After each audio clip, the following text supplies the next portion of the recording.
za watu. Mpaka stwadi sasa wamekuwa wanamongo wengine kutoka Msimbazi. Hizo za ndani wananipa. No, kweli sio fichika. Waacha mambo. Kila mtu ashinde mechi zake. Baadaye tufanye hesabu. Sawa, sisi kwa tunasikitika kwa nini tumekosa point 6 kwao mwaka huu. Hicho kitu kinakuumiza sana mzee. Kwa hiyo basi point 2 tunakema hizi tupate ubingwa. Sema ile ubingwa tulopata point 2 zimekuja kwa jamaa.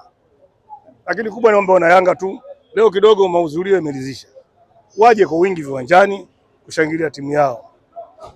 Tuwe tayari kujitolea popote inapocheza Yanga. Tunapokuwa uwanjani kwa wingi, hata vijana wanajisikia faraja na wanajituma zaidi, hatimaye tunapata kile tunachokihitaji. Ule mjadala wa kufananishwa kwa Okello na Chama na hiki ambacho Okello wanakifanya, ina maana kwamba inakwenda kuwekwa sawa sasa. Okello anaenda kuonyesha tofauti. Hata mimi na wewe tunafanana maumbile, umri tofauti. Mimi na miaka 75 sasa. Sidhani hata kama 50 ushafika. Ni vitu tofauti. Chama kwa na wakati wake, Okello na wakati wake. Okello anatoka Uganda na kuja hapa kapiga bao 20. Sawa. Vipers bingwa na medali yake umemwekea. Kwa muda mchache hesabu mtahesabu nyingi goli ngapi kafunga, katoa pasi ngapi, hilo jukumu ni wachambuzi kuchambua.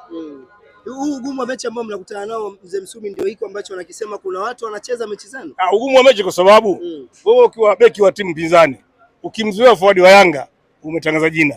Inawezekana timu zingine zikakuona. Ukiwa forward ukifunga Yanga umetangaza jina. Kuna timu zingine watakuchukua, utaona kwamba sasa umekomaa. Ndio hicho tu. Haya kawaida katika mchezo wa mpira. Sio kwamba kuna watu kama ulivyosema wanacheza. Hakuna. Na nyie kwa upande wenu vipi? Hakuna. Sisi ndio maana tunasema kitu kimoja. Wewe yanaotoka sasa umetukuta. Wewe unasikia huko umechoma moto, huko sio umechimba mashimo, huko umefukuzwa uwanja. Uwanja usio ulikimbia. Na wakauponda sana. Kule nako umeharibu akafukuzwa tena hapa. Sasa kila mtu acheze mechi zake. Mwisho hesabu itapatikana. Na tuambie na waamuzi. Wasije kwa maelekezo, watakuwa wanajisumbuka tu. Lakini sema kitu kimoja, wiki hii Ruji zimesimama, nitakuwa na jambo langu Jangwani. Jambo gani hilo mzee? Nitakuwa na jambo langu Jangwani. Niliwaambia wana Yanga, tuchange tulipe ili deni. Lakini tutakaa kitako, tuone je, hii ni sahihi? Hii ndio au sio? Sasa kama kawaida, tutakuja kutumbua jipu. Hilo jipu jingine mnakwenda tutakuja kutumbua jipu. Labda kwa nini Msumi unataka kufanya jambo lako? Kusema kwa nini ugomvi? Sababu gani? Sababu zitakuwa nyingi, sawa? Ndio siku hiyo sasa. Kinachofanyika mnaona. Matukio yote akifanya huyu mpumbavu mwenzo wao usikie. Simba ukifanya Kigoma kila mtu anaelewa. Adhabu gani itatoka. Lakini ingekuwa Yanga ungesikia tu tayari milioni 50, 30.